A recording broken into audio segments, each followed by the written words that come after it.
Жоқ уақыт жоқ ойланырға, армандар көп қойған ылға. Жоқ уақыт жоқ, жүрме босқа, ертеңді қой бүгін баста.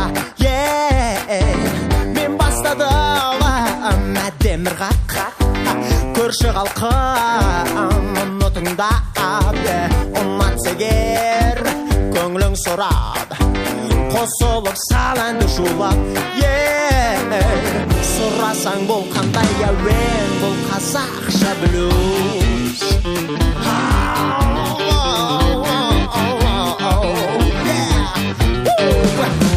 Жоқ уақыт жоқ, бізді күтер бір мезетте өмір өтер. Шұғыл жаңалықтар. Метеорологтардың айтуы бойынша жерге метеорит ұшып келе жатыр. Өкінішке орай, заманауи әдіспен метеоритті жою мүмкін емес. Болжам бойынша оның құлайтын жері Атлантикалық мұхиты. Барлық елдік үкіметі өз халқына ресми хабарлама жасады. Қазір анығы бір метеориттің соққысы жақын болады. Бізбен бірге болыңыздар. Сізді соңғы жаңалықтармен хабардар етеміз.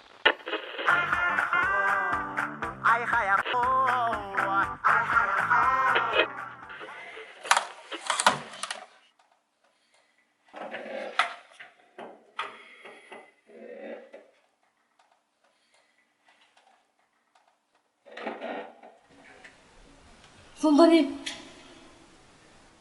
Біз ешқашан ата-анамызды көрмейміз бе? Осылай жалғыздықта өле береміз бе? Жоқ достар, мен жалғыздықта өлгім келмейді. Түсінесіздер ме, мен әлі жаспын. Жоқ. Қыздар балдар, ол ойламаңдаршы. Біз жалғыздықта болмаймыз, біз біргеміз. Қанша қиыншылық болса да әрқашан біріміз үшін тұрамыз. Бұл дегеніміз көп нәрсені білдіреді. Асмаға бізге не болады? Бізді бір жерге алып кете ма? Етін не істейміз?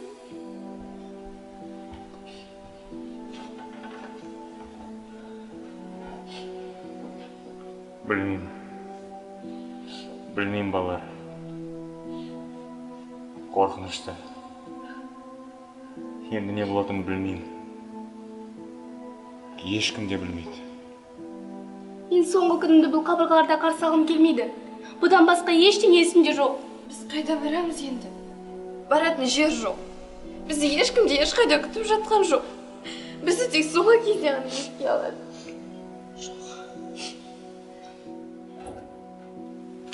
Асма, сіз бір минутқа бола ма?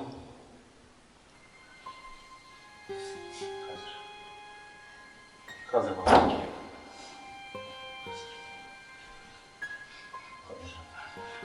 Қазір келем, е?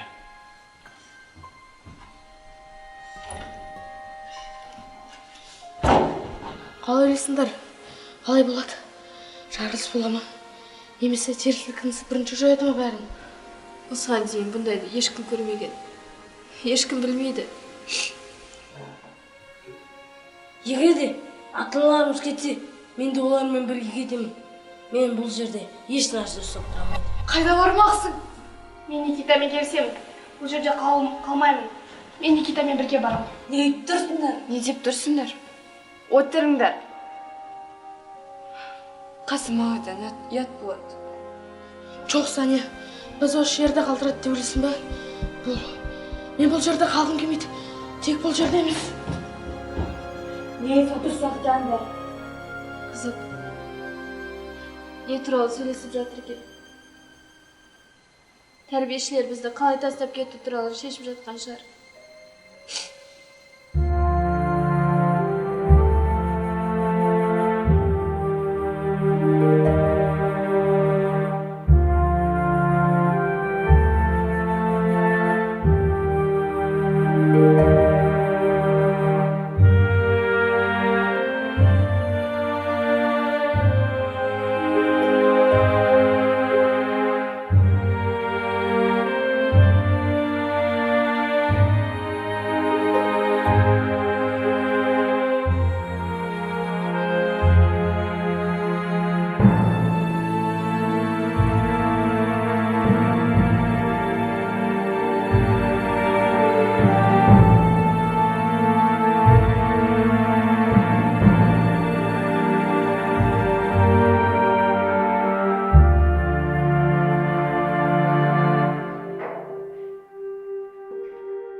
Ешкім жоқ. Барлық тәрбиешілер кетіп қалған. Біз жалғыз қалдық.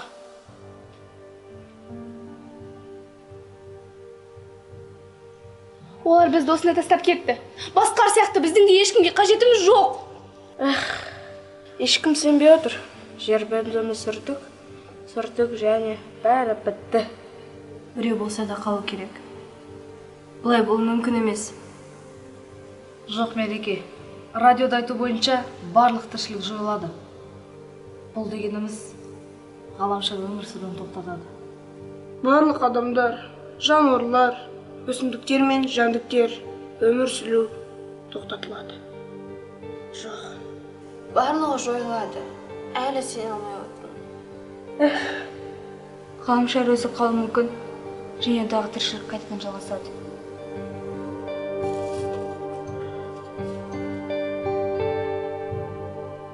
Бірақ бізсіз. Қасым ағай, сіз келмегенсіз бе? Қасым ағай, бізді барлығы тастап кетті деп ойладым. Ғимараттың барлығы Мен ешқайда да кетпеймін. Сендерді тастамаймын. Дүкенге барып келдім. Шай ішесіңдер ғой? Шайға тәттілер алып келдім мен.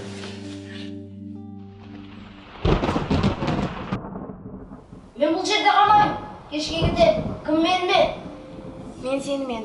Бірақ қайда барамыз? Әлде сенің бір жоспарың бар ма? Айтшы. Бұл жерден жақсы, әрі шырайлы қарсы алатын жерге барамыз деп шештік. Бұдан басқа қай жер жақсы қарсы алады? Ешқайда барудың қажеті жоқ. Сендер осында қалуларың керек. Иә, достар. Сырт жақтағы өмір қатал. Қайда барсаңдар да. Өмір барлық жерде қатал. Және осы жерде де.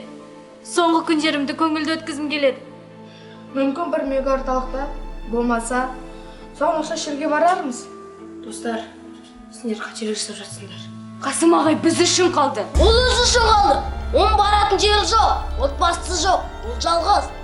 Біз тастап кетуге ол ұялады. Екінші Никита. Я, ол жалғыз. Дегенмен соңғы күндерін бізбен бірге өткізбейік. Мен Никитамен келісемін. Біз оны айыптамаймыз. Жай бұл жерде қалғанымыз ол ақымақтық. Қайда барсаң да сенімен бірге барамын. Бізге келгенде ешкімнің шаруасы жоқ. Сендер бізді біреу ренжітеді деп қорқасыңдар ма? Біз кімге керекпіз? Біз кімге керекпіз, әсіресе қазір? Біз өмір бойы қоғамнан алыспыз. Барлығы тастап кетілген. Біз неден қорқамыз? Бізге екі күн ғана қалды, бәрімізге. Егер қалғыларың келсе қалыңдар. Бірақ бізді тоқтатпаңдар. Бізге кетуге мүмкіндік беріңдер. Біз осыны қалаймыз. Мейлі, өздерің біліңдер. Бұл сендердің шешімдерің. Тек Қасым ағайға айтпаңдар. Бұл хабар ағайға ауыр тиеді. Оған айтатын ойым жоқ. Айтсақ та ол бәрібір жүрмейді. Сендер бізбен бірге барғыларың келмей ме? Шынымен? Сенімдісіңдер ме? 100%-ға. Не себеп екен сұрамаңдар. Жеткізу қиын. Біз қаламыз. Біз қарызбыз. Және біз соны қалаймыз. Біздің үшін емес. Ағай үшін. Біз оған сияқты, ол да бізге мұқтаж. Ендеше сендерге сәттілік тілейміз. Сендер нағыз керемет дос болдыңдар. Егер ол жақта бір нәрсе болса, сол жақта кездесерміз. Кім біледі? Баға, неге маған айтпадыңдар? Неге?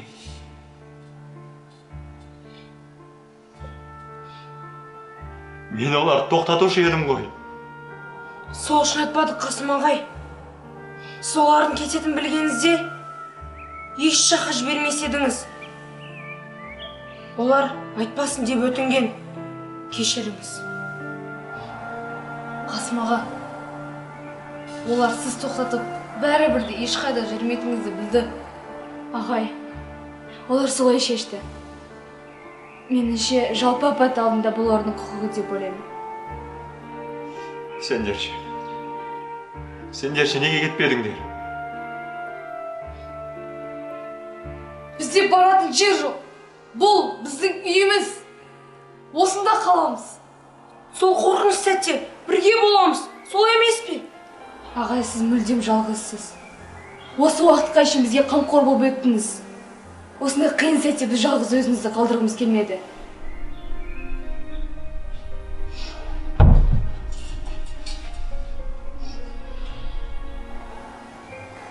Неге сендер тастамайды?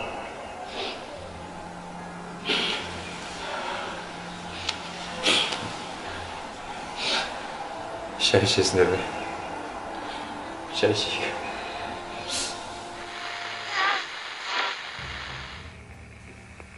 Көшеде мүлдем ешкім жоқ шығар. Телевизорда істемейді. Адамдарсыз бос қаланы елестету қорқыныштырақ. Меніңше барлық адамдар көшіп кетті. Немесе үйлерінде тығылып отыр. Талғат нешеге жоқ. Барлық станциялар тыныш, ешкім сөйлемейтін сияқты. Тек көл. Қасым аға, сізге бір сұрақ қойсам болады ма? Иә, әрине, Тамерлан. Қоя қой сұрағымды. Қасым аға, осы сіз не үшін үйленген жоқсыз? Үйленіп, не үшін мына бізді асырап алған жоқсыз, Қасым аға? Қайтесің ата-ананы? Олар бәрібір сені тастап кетеді. Арманау, не деп тұрсың? Ата-ананың қадірін білмейсің ба? Сен білесің ба? Ал сен білесің ба? Ал мен білемін. Ол сен білмейтін. Сен ата-ананың кім екенін білмейсің. Себебі сенде ата-ана болған жоқ. Не деп тұрсың, Арман? Не деп тұрсың, Арман? Неғып олай айтасың? Сен не деп тұрсың? Арман, Темірдан қойдар болды. Сен ата-ананың қандай болып алатынын білмейсің.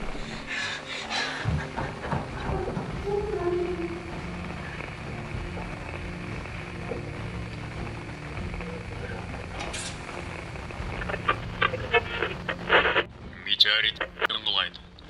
Болжам бойынша жергілікті уақытпен сағат 9-ақ болады. Ғалымдардың айту бойынша ешқандай бункерлер қару мүмкін емес.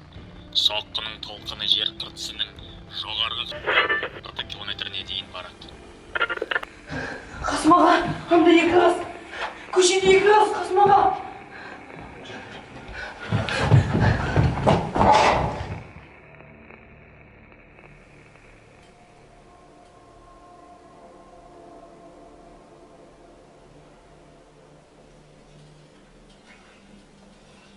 Қарындарын ашты ма? Ше қойыңдар.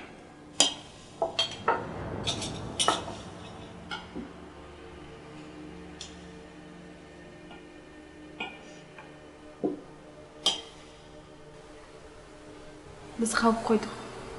адасып кеттік. Онда біздің ата-анамыз болған және біздің топ. Біз оларды көз алдымыздан жоғалтып алдық та енді қайда кеткенін білмейміз. Үйде неге қалмадыңдар? Әкем мағынасы жоқ деді. Ол бізді бір танысқа қарай апара жатқан. Онда баспана бар. Ертең таңертең бізді күту керек еді. Жаяу ма? Көлікпен неге бармадыңдар? Қалада сұмдық хаос басталды. Тонаушылар және әртүрлілер. Қысқасы, біздің көлігімізді ұрлап әкетті. Сосын біз 20 адамдай жиналдық. Қаланың сыртымен жарты күн жаяу жүреміз деп шештік. Біз Карина екеуміз тек 5 минутқа ғана қалып қойғанбыз және адасып кеттік. Қайда баратынымызды білмейміз, маған қорқынышты. Мен анама барғым келеді. Мен бұл жерде болғым келмейді. Ата-анама барғым келеді. Уайымдама. Бәрі жақсы. Біз алысқа кеткен жоқпыз. Егер бізді іздеп келсе, осы маңайға келер деп шештік. Мұнда тіпті телефон да жұмыс істемейді. Әкем бізді ешқашан және еш нәрсе үшін тастамайтынын айтқан. Ол міндетті түрде біздің соңымыздан келеді. Ол келеді, уәде берген. Иә, уайымдама. Ол міндетті түрде келеді. Міндетті түрде келеді. Мен саған уәде беремін. Жақсы ма?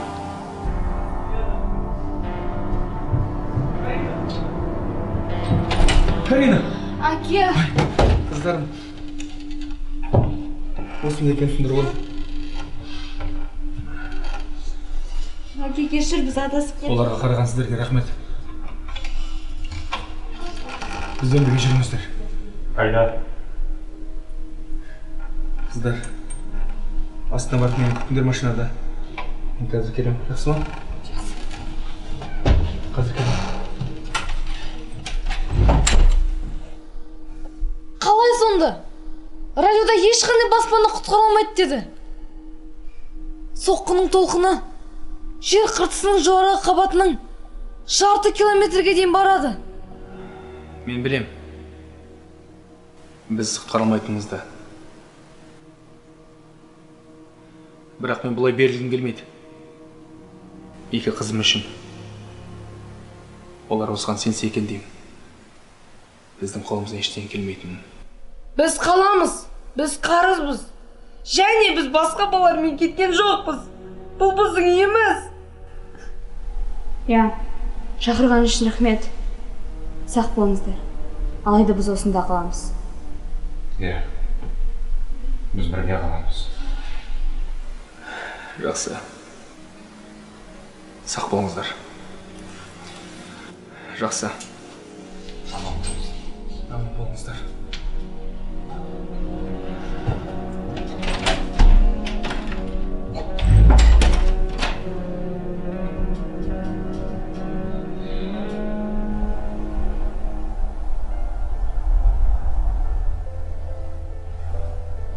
Күнделікті таңғы тыныштық және аспан. Ештеңке болмай жатқан сияқты. Бір түрлі. Түн тырыс. Тек бірең саран көліктер болмаса, адамдардың ниеттерін дауыстар естілмейді. Бүкіл әлемде жалғыз қалған сияқтымыз. Жерде бізден басқа ешкім жоқ секілді.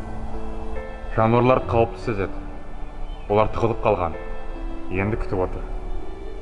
Адамдар да солай шығар. Біз де жануарлармыз.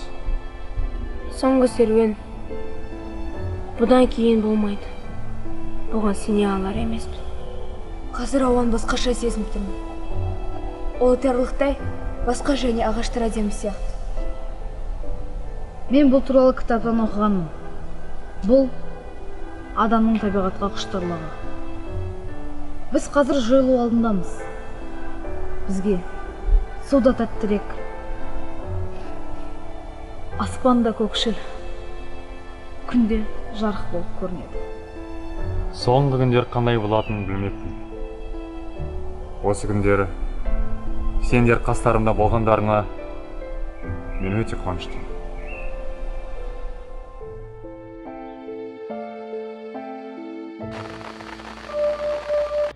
Бірге соңғы рет шығып жатырмыз. Метеорит жердің атмосферасына кірді. 5 минуттан кейін жермен соқтығысады. Соққының толқыны және жарығы біздің ауданға 10 минутта жетеді. Мен сіздерге батыл болуды тілеймін. Және адамдардың соңғы минутында бір-біріңізге деген махаббатыңызды көрсетіңіздер. Соңғы жардарыңызға сыйлаңыздар. Осы өмірде адамзат қатарында болғаныма қуанамын. Бізге жаратушы көмектессін. 5 минут қалды. Мен қорқыныштан және шарасыздықтан дірілдеп отырмын. Неге бәрі бұлай?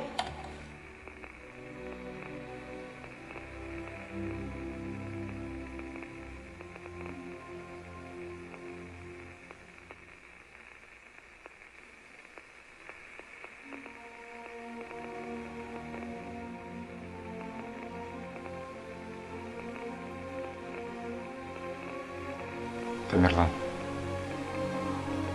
есіңде ме? Сен менен сұрап едің. Неге мен үйленген жоқпын? Неге мен сендерді асырап алмадым? Менің бір қызым болды. Екеуміз бір-бірімізді сүйдік. Екеуміз өте бақытты болдық. Үйленеміз деп шештік. Bir күні мен дәрігерге бардым. Дәрігер маған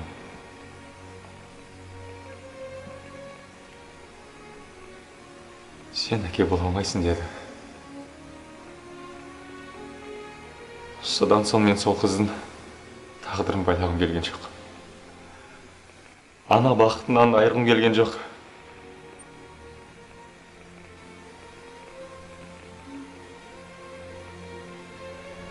Сосын мен осында келдім.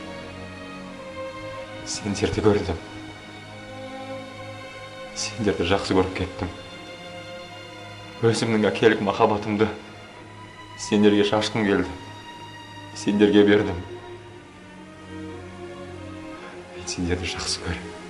Мен сендермен ең бақытты әке болдым.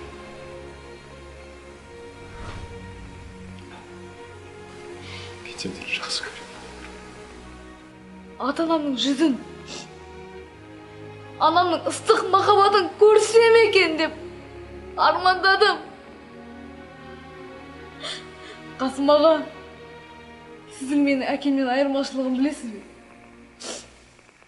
Олардың жай ғана мені тумағаны болмаса, өз ата-аналық міндеттерімен қашты. Мен ата-анамнан көре алмаған махаббатты сізде көрдім, Қасым аға. Мен сендерді қатты жақсы көремін. Сендер менің бауырларымдай болыңдар. Қиын қыстау сәтте сендерге арқа сүйедім. Осындай қорқынышты кезде сендермен бірге болғаныма қуанамын. Ал мені 5 жасымда тастап кетті. 9 жыл бойы келген жоқ. Үлкендерді көрсем, жаным ұстайды. Мен ата-анамды жек көремін. Мені неге тастап кетті? Менің не кінәм бар? Осыдан 5 жыл бұрын әке-шешеммен бірге жолға шығу керек болды. Алайда қырсық мінезім кесірінен қалып қойды.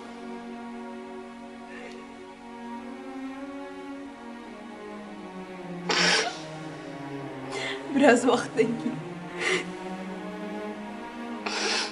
ата-анам және 2 інім жол апатына түсті деген хабар келді.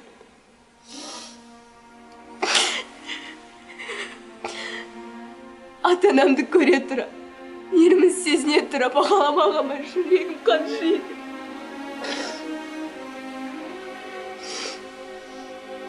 Арман, Темірлан, сендерге қарап мен 2 інімді еске аламын. Ал сіз, Қасым аға, мен үшін әкедей болып кеттіңіз. Сіздерге көп-көп рахмет.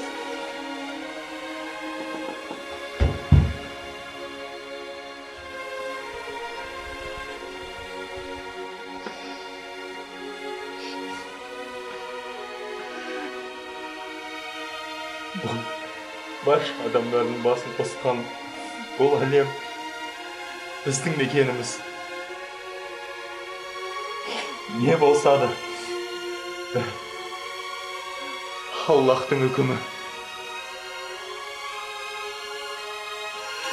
Көнуіміз керек. Балаларым менің.